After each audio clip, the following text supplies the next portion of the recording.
Hoje a liturgia nos convida à conversão. O tema, portanto, é a urgência da conversão na vida de cada um de nós. Estamos já nos aproximando da Páscoa, já é o terceiro domingo da Quaresma. Nós temos somente mais 2 domingos e depois já é o domingo de Ramos.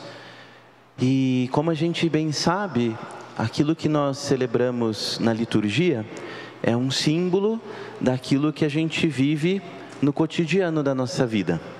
Nós todos aqui somos peregrinos de esperança, como nos diz o jubileu que a gente está vivendo, rumo ao céu. Então, por acreditarmos em Jesus, termos Jesus no nosso coração, a palavra dele fazer a diferença na nossa vida, a gente leva conosco essa esperança.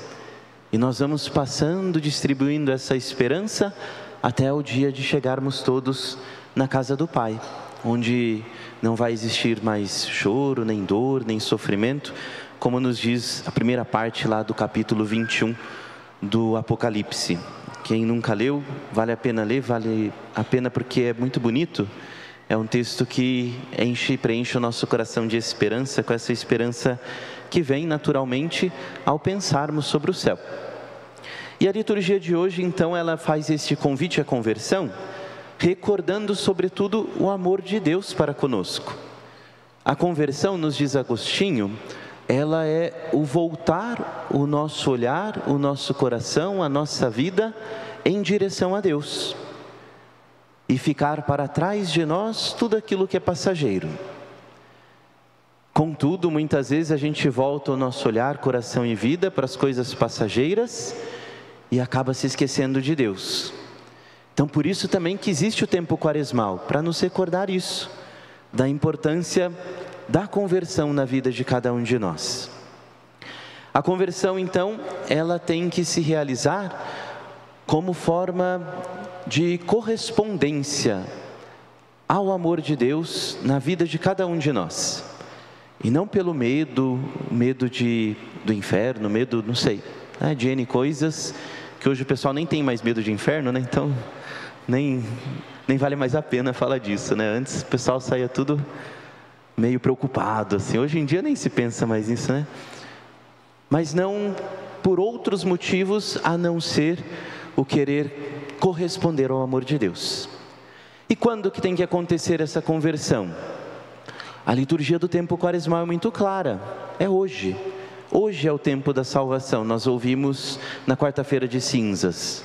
É hoje o tempo favorável, o dia da conversão.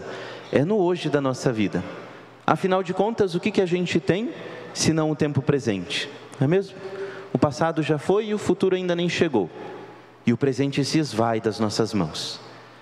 Então é no hoje, no presente da nossa vida, que a gente tem que assumir essa conversão, essa forma de ser, este direcionar o nosso olhar, coração e vida para o Senhor nosso Deus.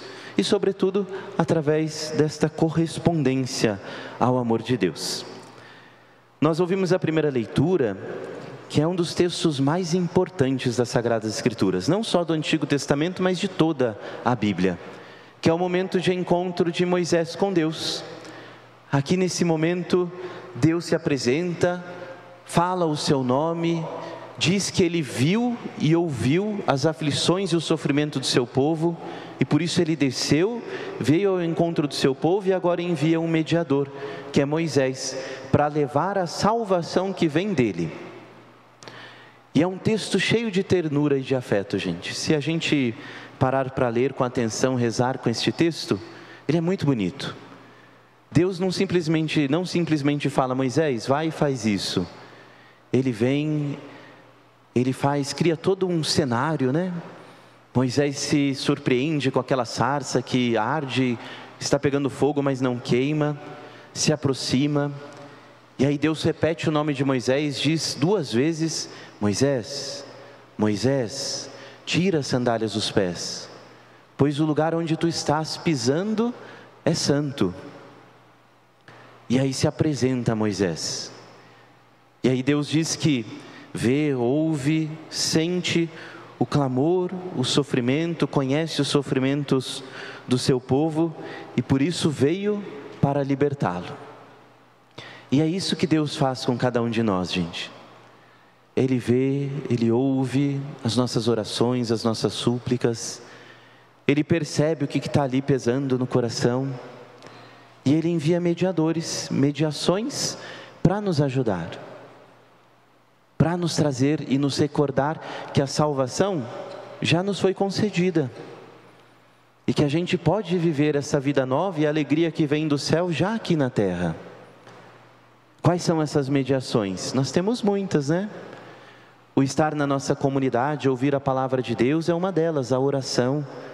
Quando a gente tem uma vida de oração, a gente sente a força que vem dessa vida de oração. Como que fala? Joelhos dobrados, né? Para não cair, sei lá. Tem uma frase bonita aí, que agora eu não vou lembrar, né? Depois a tia Cris me fala. E é justamente isso, né? Então a vida de oração, depois algum amigo, amiga com quem a gente abre o coração, partilha a vida.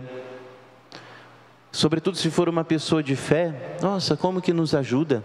Porque não só a gente fala, mas a gente sente o suporte que vem dessa pessoa, né? O casal, o esposo com a esposa.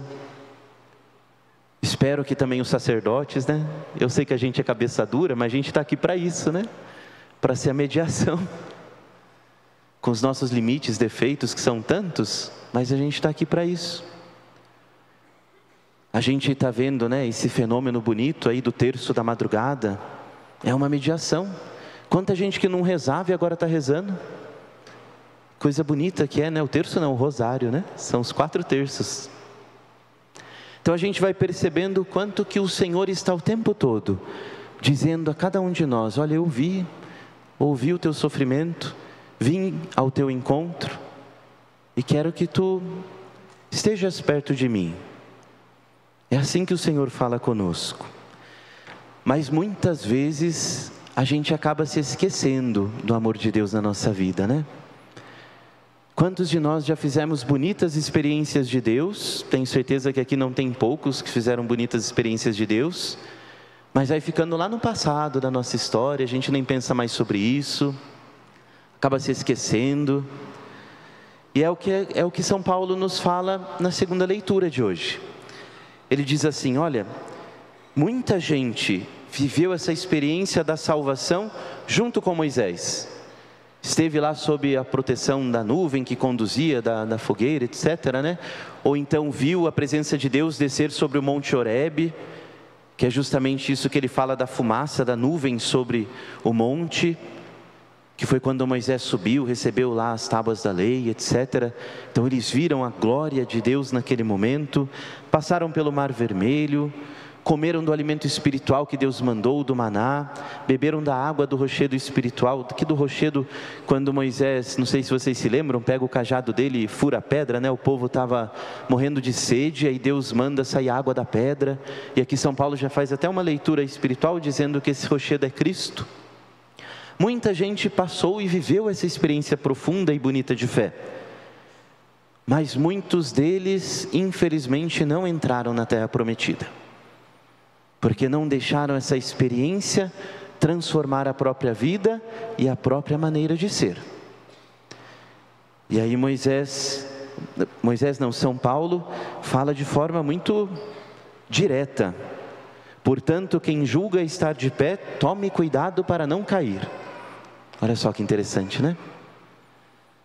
Então a gente tem que deixar essas experiências de Deus, essas mediações que Deus nos manda, realmente falarem conosco, fazerem a diferença na nossa vida e na nossa história.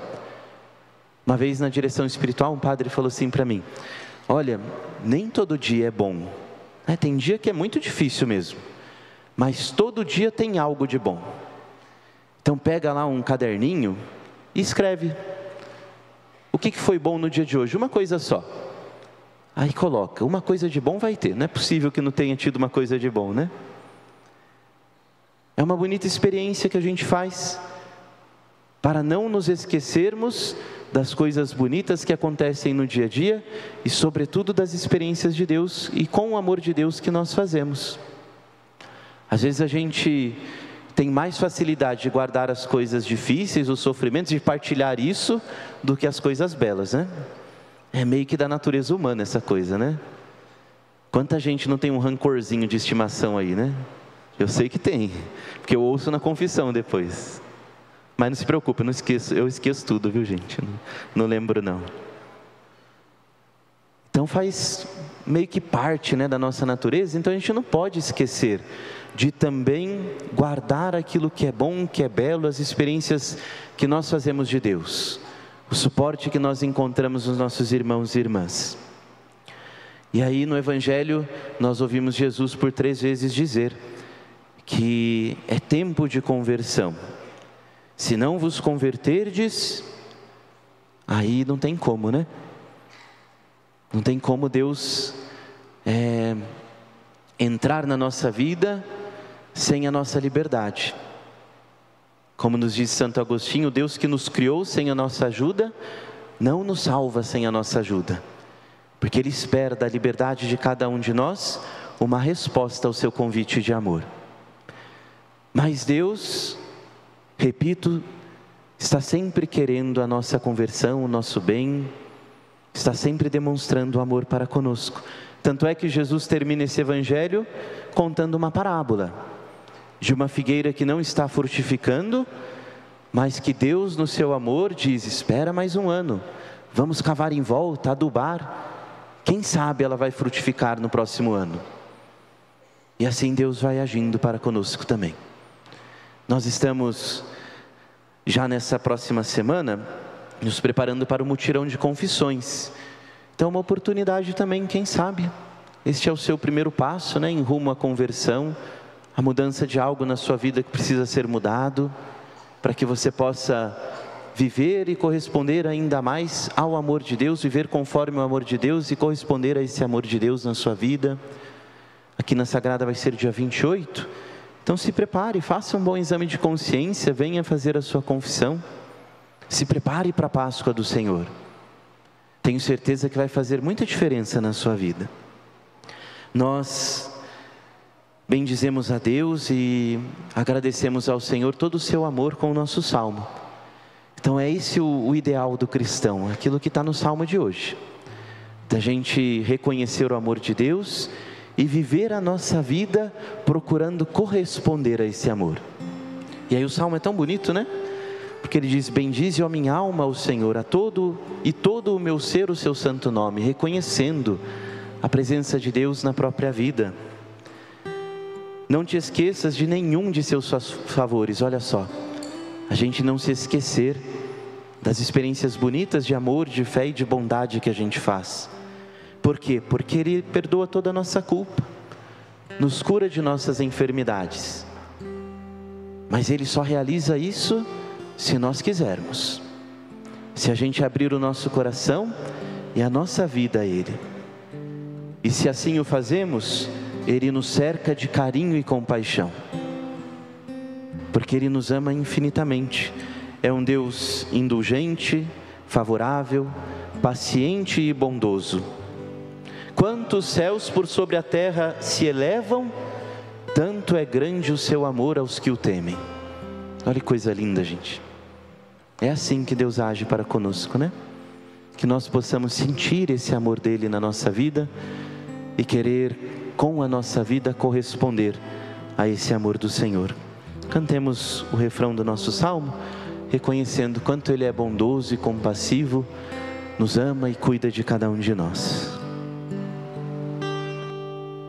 O Senhor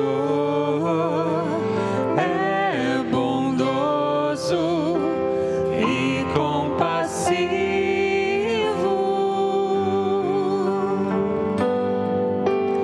O Senhor é bondoso e compassivo.